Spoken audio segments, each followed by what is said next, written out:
You got a pleasant headache at selection?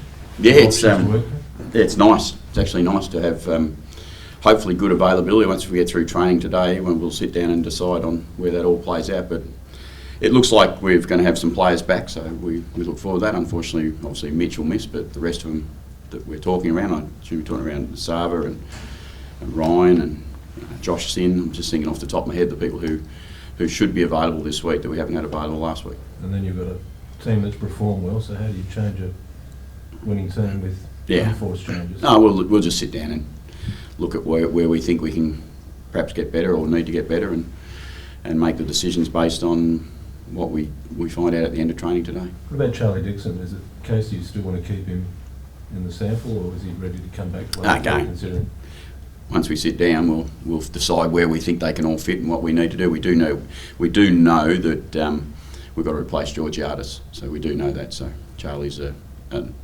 potential replacement because he's a tall forward. Who are your other potential replacements then for Mitch? For Mitch, or did we go smaller? That would be the simple solution for us. He might not be up this week, but how's Tom Scully's development going? Tom's got a long way to go with his football development. He's not available. He's not at AFL level just yet, but he's a tall forward. A young tall forward who we think's improving every week. So he's a little up and down with his form, but I think there's a reasonably bright future for Tom. Is Willie available? No, Willie's still to be seen. Clearly, as you all know, he's got some personal stuff going on. That's where it remains. But we're optimistic that as soon as he's right, we'll let him play. If we argue there's two Gold Coasts, one that plays very well at home and one has some challenges on the road, what are you dealing with in your thinking, what this game requires from Port Adelaide? Yeah, well, we know that we're going up there, so we straight away get evidence that they're a very good team up there. They've beaten Essendon and Collingwood, I think, their last couple of games up there, so we're going to have to be absolutely at our best. And clearly, they had a disappointing game last week. We heard what Damien said. We expected they'll be breathing fire a little bit, and for us to go out there and match that and try to come away with a really, really good win, which would be a massive win for us if we can get it done up on the Gold Coast. So what stands out about the way they play at home? I don't necessarily buy into the home and away as much as everyone, as the record probably does. I think they've got some unbelievably good talent, and they've had some inconsistencies, but what team hasn't had inconsistencies this year? I might even include Sydney in it now because they've lost the last couple. I was thinking that on the drive in, like you've been telling us that the competition's pretty even. Do you feel sort of vindicated by that now? No, I just know. That's just. Everyone knows. You all know. But we react to week, don't we? That's the biggest challenge we face in the industry. That how big a reaction to each week that we have to put up, and I get that sometimes, but I realise that it's such a tight competition that next week can be totally different. Is it as open though as it's been for a while in terms of just it feels like the sheer volume of teams that I've never seen it this close. I think it's, if you ask me to pick who's going to win it right now, I'll pick Port first. But outside that, I've got no idea. I have got no idea how tight this competition is. I look at some sides some days and go, gee, they're playing really good. And then next week happens and I go, well, maybe they're not playing that good. It's just so tight. Is it possible for blokes like Rosie and Bowes and Wines to play like that every week? Like they play absolutely out of their skin. Is that an over expectation? Because that was obviously extraordinary. No, I don't think so. I think it's what we hope for most weeks. And when we've played at our best, we have a good team balance, and I think that's what sometimes it gets overplayed because last week our midfield were pretty dominant early in the game. But the reality is we think that leads itself to our forwards playing better, to our backs certainly playing stronger and good footy. I mean, our backs in the last couple of weeks, we held the Dogs, I think, to 28 points at the three-quarter time.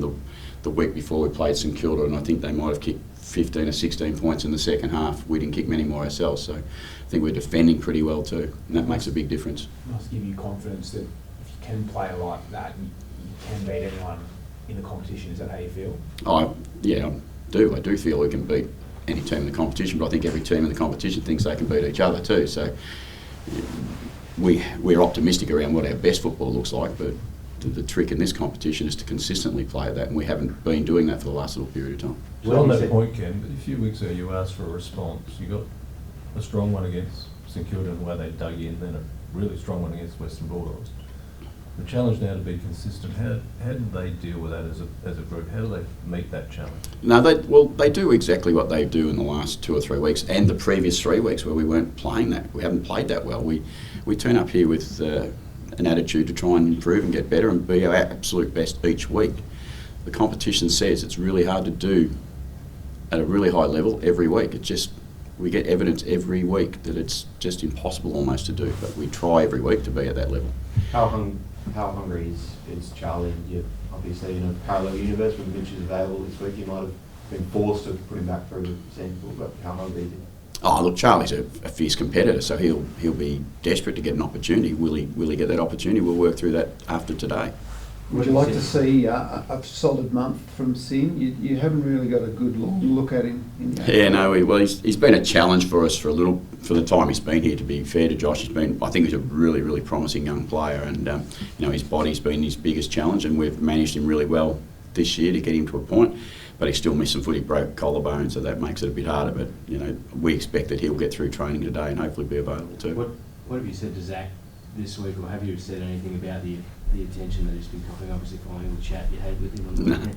No, not really. No, honestly, I haven't said anything to him about. I mean, we have good chats all the time, but he knows that goes with his territory now. That he's got to overcome that, and any time he reacts to that is an opportunity for the opposition to think we're getting at you a little bit. So he's just got to stay as calm as he can.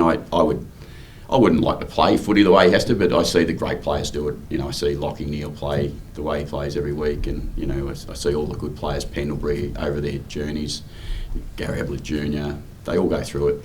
They all learn to cope with it, and they came out the other side. I think Zach's coping with it. Considering how your defence has held up in the past 2 weeks, do you find a temptation or a thought Radraddovic in a different role when you bring him back, or is it simply you see him as just going back and making 3 goals? No, I think the first part is really, really comfortable with the way we've defended in the last couple of weeks. Form is really good, so if you have to earn, you're right back in if that's what we decide at the end of today, that's what has to happen. I think he's recruited to our club to play key back, and that's where we'd like him to be able to play. It doesn't mean we can't use him elsewhere, but we'd like him to play key back. How do you manage that? Because, obviously selection uncertainty was part of the reason he moved to the club, and on good money, I imagine. Like, if you do have a tough decision to make, is it made harder by sort of the promises you make to a player when they come to it? No, not so much. I mean, selection is on merit every week, so you go whatever's the right thing for the team, and that's what we will do. And I think Saba had been playing really well before he'd done his little issue with his hamstring, so he's in pretty solid form himself. We'll make the decision when we need to at the end of today to whether he does or doesn't fit where we want. The reality is we have played a couple of solid weeks. That's just what footy does. What did you make of Dimmer's post-game comments last week? I didn't make too much of him other than I could tell he was disappointed. That was pretty clear, wasn't it? What do you think when a coach makes that sort of public declaration? What do you fear that might do to a playing group that you're going to come up against? Clearly, we expect them to be. I don't know whether any more on edge than you normally have to be in this competition, but that's just reality. They didn't perform where they would have wanted to. We'd done that ourselves 3 weeks ago, so you tend to get a response at this level. They're all pretty good teams. If West Coast came and asked Josh Carr to go through a process, what would you expect him to do? I think firstly I should say Adam Simpson's had been a great coach for the West Coast Football Club, and I think he's got a remarkable record. And I do agree with Adam, and that this world, the media in this world can be cruel and can be unfair. But Adam should hold his head really high and know he's done an outstanding job. He's one of the toughest to coach against, and I wish him all the best for the future. The second question, part of the question was Josh Carr. I think it's been really clear in my mind that Josh, and I've said this publicly, I think Josh will be an outstanding coach himself in his own right. I would love that to be at Port Adelaide, but I don't control Josh's decision making. If Josh has something that he wants to pursue, I would be very supportive of that for Josh. But to start again, I would love it to be here at Port Adelaide. Did you reach out? You're quite uniquely placed, I guess, to Simo, long-term coach in a two-team town. Have you reached out and said similar? No, not to Adam directly, but as a coaching group, we all support each other, and we understand that there's some difficult moments when you sign up for this job. clearly Adam's going through that right now, but I'm sure there'll be better days ahead for him and his family, and there'll be other opportunities. When you say that, Reed Josh, that you'd love it to be at Port Adelaide, obviously he's not going to wait forever, is he? So how do you balance I don't think he has to, from what I've been hearing recently. How do you balance that though? How do I balance what Well, Josh has got to do? No, in terms of you're saying you want him to coach, you would love him to be at Port Adelaide. He's not going to wait forever. Well, I think Josh has clarity on what he's trying to achieve himself and where he wants to achieve that. So there's probably questions you have to ask Josh more than me. But as I said, I just have a belief that he's going to be an AFL coach, and I'd love it to be at Port Adelaide. How many are you going to take on this trip? 24, 25 maybe.